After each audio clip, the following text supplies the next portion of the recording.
The story begins with Emily Baldoni, who is driving to her friend's house for a dinner party. On the way, her phone screen suddenly cracks without any apparent cause, a small but unsettling detail that foreshadows the strange events to come. When she arrives, she's greeted by her boyfriend, Kevin, and their friends. Mike, a former TV actor.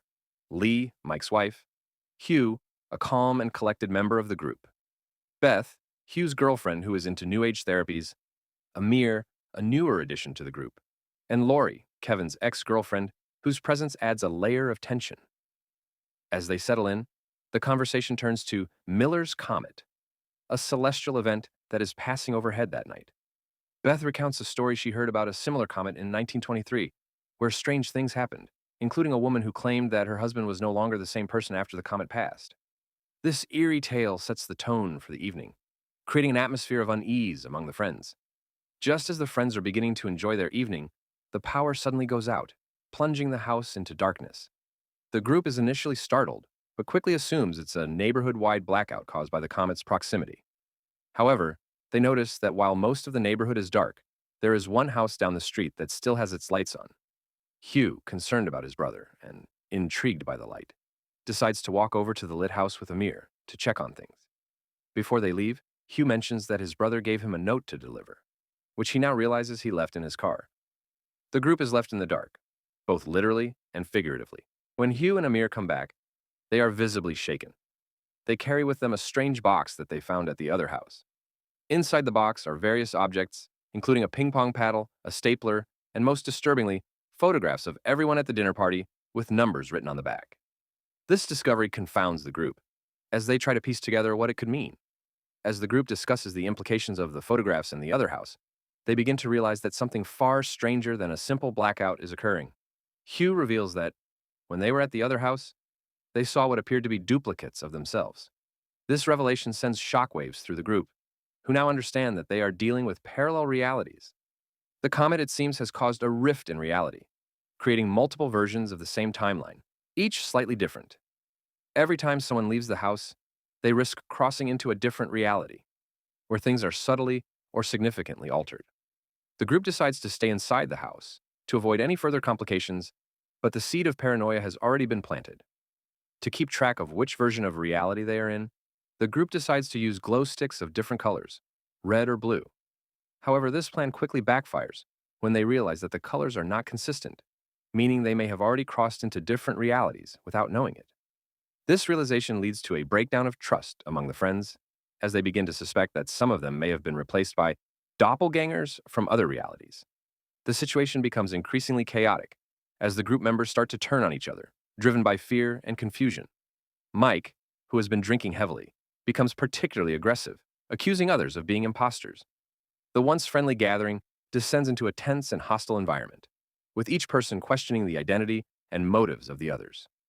M becomes the emotional center of the story as she struggles to make sense of the increasingly bizarre situation. She notices small but significant changes in her surroundings and in the behavior of her friends, which only adds to her growing sense of dread. At one point, she finds another box, identical to the one Hugh and Amir brought back, hidden in the house. This box contains the same objects, including the photographs, but with different numbers on the back, suggesting that they are in yet another version of reality. As the night progresses, Em begins to unravel. She becomes obsessed with the idea that she might not be in the correct reality and that her friends might not be the same people she knew before the night began. Her relationship with Kevin, already strained by the presence of his ex-girlfriend Lori, becomes even more fraught as she starts to suspect that he might prefer the alternate versions of her or Lori.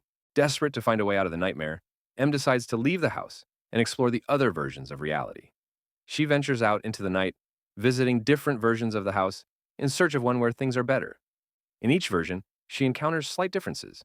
Some houses are more peaceful, while others are in complete disarray, with the group members turning on each other in increasingly violent ways.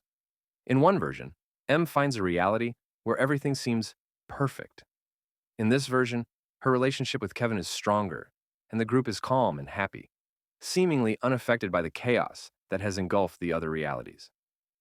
Determined to escape her deteriorating reality, Em decides to replace her alternate self in this better version.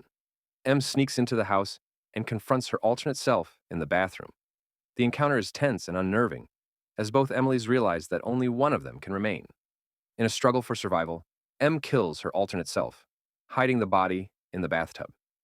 She then attempts to take her place in this new reality, hoping that she can finally escape the nightmare. However, things do not go as smoothly as she hoped. The other members of the group, unaware of what has transpired, continue with the evening as if nothing has happened. M tries to fit in, but the weight of what she has done begins to take its toll on her.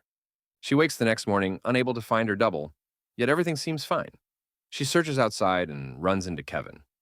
His cell phone rings, noting the call is curiously coming from Emily's number. While listening to the caller, he stares at her suspiciously. The ending of Coherence is deliberately ambiguous and open to interpretation, which has led to various theories and analyses among viewers. Here are some of the most common interpretations of the movie's ending. 1.